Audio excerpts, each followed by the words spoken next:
Sir आप काफ़ी अपने सेशंस में बात करते हैं कि हम बहुत लीनियर तरीके से सोचते हैं, हमारा जो माइंडसेट है मोस्टली वो नैरो थिंकिंग के उस थॉट प्रोसेस से चलता है। तो मैं ये पूछना चाहता हूँ कि वो कैसे हम अपने जो माइंडसेट को ऐसे कि वो सारे एस्पेक्ट्स देख सके, ऐसे सोचें, और मतलब वो है क्या ब्रॉड माइंडसेट जो सब चीज़ें देख के फिर सिचुएशंस को हैंडल कर पाए। ये क्वेश्चन इंटरेस्टिंग है जो आपने पूछा है कि ऐसा कैसे हो कि हमारी जो थिंकिंग है, जिसको मैं कहता हूं नैरो, पहले तो ये समझना पड़ेगा नैरो थिंकिंग होती क्या है, फिर आप समझ सकते हो कि हर एंगल से सोचने का मतलब क्या है। हम सबकी थिंकिंग का एक सेंटर पॉइंट होता है, दैट इज दी सेल्फ। जब तक आपकी थिंकिंग का सेंटर पॉइंट है मैं, मेरा, मेरे, इसमें क्या क्या आ गया? आपका जो अपना कॉन्सेप्ट है मैं का वो आ गया, मेरा, ये मेरा है, वो मेरा नहीं है, चीजें आ गई, मेरे, लोग आ गए। तो हमारी थिंकिंग इसी दायरे के अंदर गोल गोल घूमती है। हमारे जितने भी बायसेस हैं वो सब इसी से रिलेटेड हैं। जो मेरे लिए कन्वीनियंट है उसको मैं सही कहता हूं, जो मेरे लिए बेनिफिशियल नहीं है या इनकन्वीनियंट है या मेरे कंफर्ट जोन से बाहर है उस सबको मैं गलत कहता हूं। तो हमारी थिंकिंग बस इस मी से ही शुरू होती है और मी पे ही खत्म हो जाती है। सो ये जो हमारा मैं का दायरा है, इस दायरे के थ्रू हम इस दुनिया को देखते हैं, समझते हैं, इंटरप्रेट करते हैं, और ये बहुत ही बायस्ड है। ये बिल्कुल ऐसा है आपने एक रंगीन चश्मा लगाया हुआ है, सबने अलग अलग रंग का, तो एज इट इज कहीं किसी को कुछ नहीं दिख रहा है। कोई बोल रहा है ये जो सिचुएशन है या ये जो इंसान है ये पीला है, कोई कह रहा है नीला है, आपस में लड़ रहे हैं, मर रहे हैं, कट रहे हैं। दोनों का way of looking at life बिल्कुल एक दूसरे से अलग अलग है। सामने वाले के पॉइंट ऑफ व्यू को कोई समझ ही नहीं पा रहा है। हमारे पेरेंट्स के साथ में जो हमारे क्लैशेस होते हैं उसकी भी जड़ यही है। वो अपने मैं से देख रहे हैं इस दुनिया को, और जो बच्चे हैं वो अपने मैं से देख रहे हैं इस दुनिया को, तो वहां पे क्लैश हो जाता है। अगर दोनों में से कोई एक दूसरे के वर्ल्ड व्यू में एंटर कर सके तब वो समझ सकता है कि उसका स्टैंड पॉइंट क्या है, नहीं तो हम समझ ही नहीं सकते। फटाफट से लोगों को देखते हैं, दोनों में से एक कैटेगरी में फिट करते हैं कि इस इंसान से मेरा फायदा है, नुकसान है। फायदा है तो उस इंसान को हम यूज करते हैं अपने फायदे के लिए, नुकसान है तो उससे पीछे छुड़ाते हैं फटाफट से। और अपने इस फायदे और नुकसान को भी हम कभी क्वेश्चन नहीं करते हैं। तो बड़ा हम कभी सोच नहीं पाते हैं, बड़ा हम कभी देख नहीं पाते हैं, दूर तक नहीं देख पाते हैं। दुनिया में जो एक्चुअल में हो रहा होता है उसको हम नहीं देख पाते हैं। जैसे एआई में इस वक्त कुछ इतना बड़ा हो रहा है जिसकी कोई हद नहीं है, लेकिन इंडिया में 99.99% लोगों को उसके बारे में कुछ भी नहीं पता है। They have got no clue of what is coming. मेरे जो सेशंस अपलोड हुए हैं एआई से रिलेटेड, वहां पे जाकर के कमेंट्स देखो, लोगों को मजाक लग रहा है। तो हो रहा है कुछ बहुत बड़े लेवल पर। जो सिलिकॉन वैली में स्टार्टअप्स हैं एआई बेस्ड, उनको फंडिंग मिल रही है, एक के बाद एक कंपनीज आ रही हैं, एक के बाद एक प्रोडक्ट्स आ रहे हैं। जैसे पहले एक प्रोडक्ट डेवलप होता था और लॉन्च होता था, कुछ साल बाद फिर उसमें से कुछ चलते थे, कुछ नहीं चलते थे।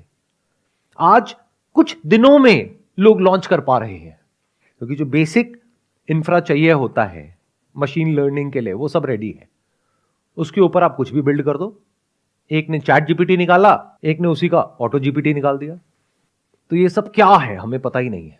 क्यों? क्योंकि हम अपनी प्रॉब्लम्स में बिजी हैं, तो हम समझ ही नहीं पा रहे कि 2 साल बाद, 5 साल बाद, 10 साल बाद क्या होने वाला है। प्लस आप लोग अगर ध्यान से अपने बिहेवियर को ऑब्जर्व करोगे तो वहां पर आपको बहुत सारे कॉन्ट्रडिक्शंस नजर आएंगे। वो तब देख सकते हो जब इस मैं से आप फ्री हो जाओ। मैं से फ्री होने का तरीका है इस मैं को क्वेश्चन करना पड़ेगा, और कोई तरीका नहीं है। तब आप उसके झूठ को देख सकते हो। बिल्कुल जैसे कि एक भूत होता है, आप में और एक भूत में ज्यादा फर्क नहीं है। मैं आपकी लुक्स के ऊपर टॉन्ट नहीं मार रहा हूं। मैं कह रहा हूं कि मतलब अंदर से आप जिसको मैं बोलते हो, उस मैं में एट अ साइकोलॉजिकल लेवल और एक भूत में कोई फर्क नहीं है। दोनों को क्वेश्चन करो, गायब। और हो सकता है आप क्वेश्चन करो और सिंसियरली करो और फिर उस मैं के झूठ को देख लेते हो। अब आप बैठ करके तसल्ली से इस दुनिया को जैसी है वैसे देख सकते हो, खुद को जैसे हो वैसे देख सकते हो।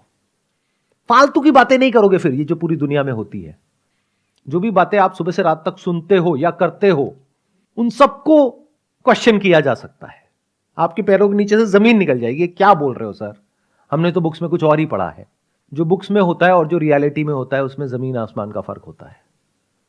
बट उसको देखने के लिए you have to be free from this concept of self. तब कह सकते हैं कि आपकी विजन बड़ी है, तब आप देख पा रहे हो जो सच है उसको एज इट इज, बिना किसी फिल्टर के, बिना किसी लेयर के। उसमें से 99% बातें आप कह नहीं सकते लोगों को, लोग बर्दाश्त नहीं कर पाएंगे। लोग झूठ में ही जीते हैं और वहीं पे खुश है। वो इसी में खुश है कि व्हाट्सएप पे फॉरवर्ड करते हैं, सच बोलना चाहिए, लालच नहीं करना चाहिए, गुस्सा नहीं करना चाहिए, मन शांत रहना चाहिए। ध्यान से कभी ऑब्जर्व कर लेना, जो सबसे ज्यादा इस तरह के व्हाट्सएप मैसेजेस फॉरवर्ड करते हैं ना लोग, सबसे घटिया वही होते हैं। किसी को बोलना पड़ रहा है कि मैं बहुत ईमानदार हूं, मैं बहुत अच्छा हूं, किसको बोलना पड़ रहा है? जो घटिया है उसी को तो बोलना पड़ रहा है, जो बेईमान है उसी को तो बोलना पड़ रहा है। जो एक्चुअल में ईमानदार होगा वो कभी कहेगा। For example, you are a male, तो आप जाकर के कहोगे कि मैं आदमी हूं, मैं आदमी हूं, मैं आदमी हूं। पागल है क्या? समझ गए? सबसे इनसिक्योर वही लोग होते हैं सर मेरे हिसाब से। अब देखो क्या हुआ, आपने कहा कि सबसे इनसिक्योर वही लोग होते हैं, बट वो लोग आपसे और हमसे अलग नहीं है ना। जी आप ही तो वो लोग हो। मतलब यही तो गड़बड़ हो जाती है। हम खुद को हमेशा बचा करके रखते हैं, इसी को नैरो विजन बोलते हैं। हम क्या करते हैं, सोशल मीडिया पे गए, अपनी पूरी भड़ास निकाल दी किसी भी इंसान के ऊपर, तो इतनी घटिया हरकत कैसे कर सकता है, और खुद हम अंदर से ऐसे ही है। जब इस तरीके से आप चीजों को देखने लग जाते हो तो बेसिकली क्या होता है, जब आप इस मैं से फ्री होते हो ना, तो सबसे पहले तो ये डिवीजन हटता है आपके बीच में से और औरों के बीच में से। नहीं तो डिवीजन बना ही रहता है। पहले मैं बहुत घटिया इंसान था, अब मैं बहुत अच्छा इंसान हो गया हूं।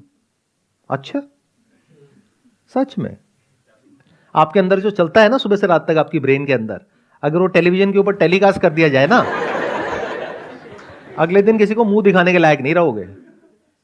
लेकिन मैं तो बहुत अच्छा इंसान हूं।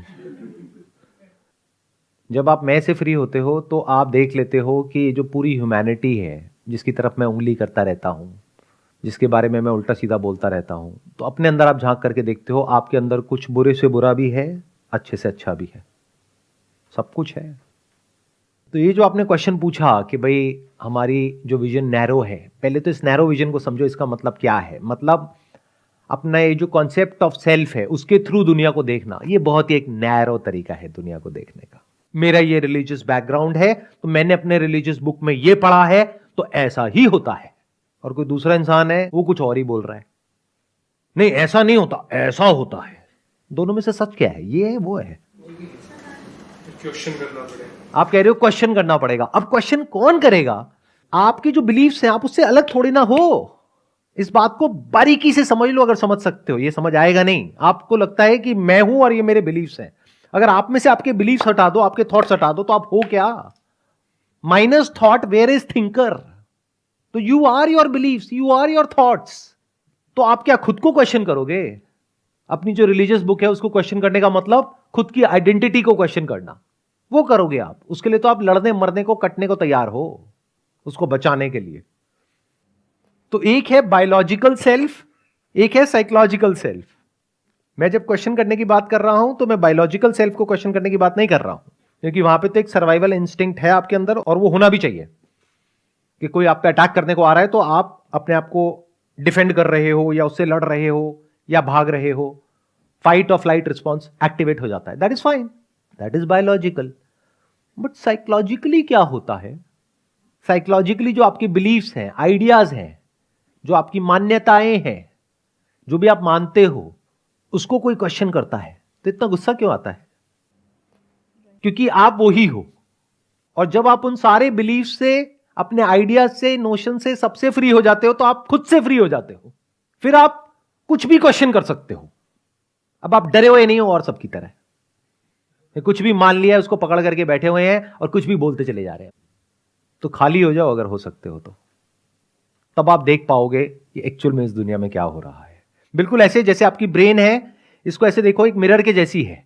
अब इस मिरर पे इतनी गंदगी है, इतना कुछ है कि कुछ दिखता ही नहीं है। उसके अलावा जो उस पर है, क्या है उस मिरर के ऊपर? आपकी ब्रेन में क्या है? मेमोरी है। तो उस मेमोरी के अलावा ब्रेन में क्या कुछ और नया आता है? जब कुछ देखते भी हो तो उसको भी मेमोरी के थ्रू देखते हो। देखते ही एकदम से अंदर कुछ बोलने लग जाते हो। कभी बिना बोले देखा है इस दुनिया को?